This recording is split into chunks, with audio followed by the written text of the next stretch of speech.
We are recording again. I may have to turn this off because I only have one hand now. That's cool. Yeah. But I just want to see if we can get a shot. All right, you're getting up to the leader, man. You got probably another 30 feet to go. Keep on cranking him. He's going to want to go in the front of the boat. You just follow him. I'm going to turn too.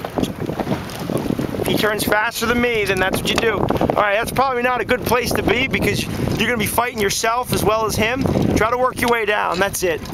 Stay within the cockpit area. Okay.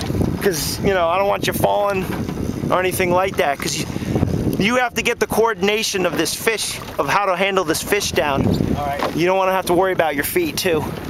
You just keep yourself butted up against the side there, and we'll get him.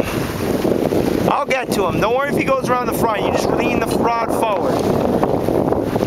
There's nothing up there. As long as you can clear the cleat up there, you're good.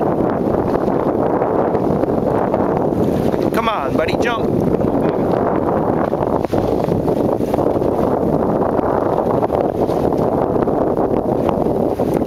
Go ahead and try that pump thing I showed you. Reel up. And then reel down, that's it. Yeah, it doesn't sound like you're making much, he's just slowly pulling. I'm gonna turn the camera off so I can get up there and I can show you a little trick. That's cool.